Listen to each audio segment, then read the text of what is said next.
Welcome to 21st Century Christian. My name is One, and this is a roundtable discussion where we gather men and women from different backgrounds, really to discuss, what does it mean to be a Christian in the 21st century. And so today I have some really good friends, and so I just want you guys to maybe share a little bit about, who you are, what you're currently doing, and where you're doing that. My name is Sibusiso Mlocho. I'm a pastor at City Baptist Church. I have been pastoring now for the last 4 years. Great. Thanks, man. Thanks. My name is Chris Mngoni. From Davidton. I'm doing a church planting there. It's been 4 years now. My heart is to see the gospel reaching those who are unreached. I'd like to chat a little bit about the black church. Okay, I know it's a reality that we face in South Africa. What is the black church? What are some of its challenges? What do we face? As pastors who are black, and now whether you're leading a predominantly black church or not, just through those issues, and then maybe tag onto that church planting. What does it mean to plant a church? I think today we're seeing church planting as almost the new thing. Everyone's doing it, but the reality is, as we make disciples, which is a commandment that we were given, the result is then we plant churches. Yeah. Some others say, well, we plant churches in order to make disciples.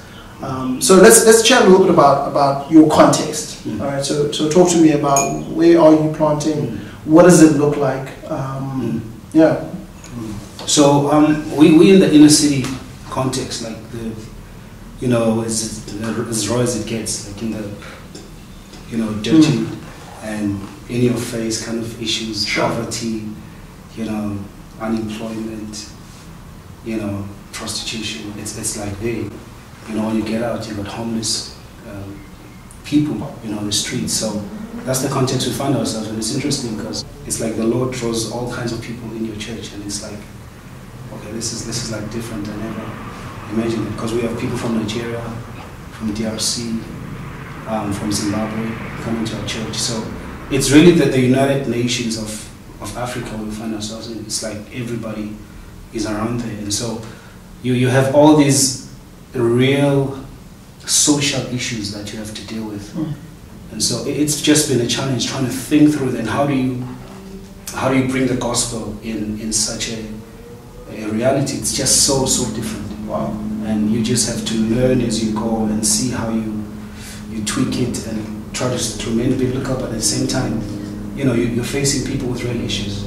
When I think about the inner city, and that's where you are, 25, 30 years ago, that place was predominantly white. Whereas today, when you drive down there, it's predominantly black. And to be quite honest, and I think by your words, is somewhat challenging in terms of rundown. It's buildings aren't being taken care of, and so I'm just trying to figure out if you were to describe, or maybe even just to say, man, this is where we fit in terms of the rural, urban, and the urban.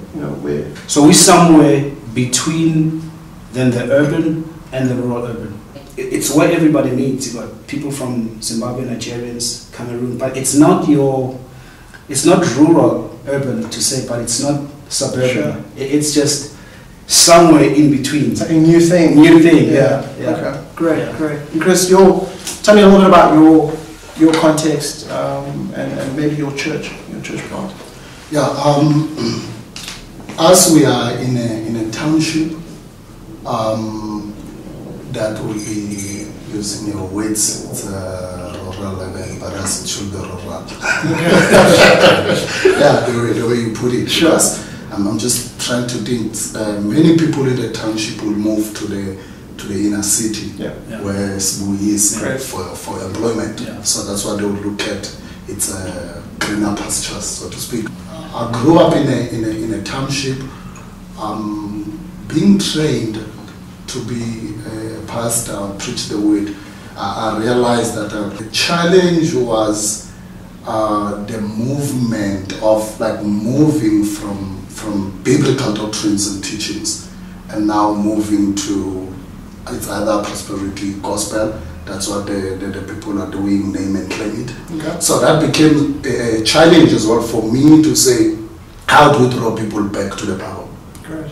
Now, that is what kind of grow that desire to plant a church. Now, so again, why I wanted to reach the township people, the white community group whereby almost everyone you meet there, they probably in a church.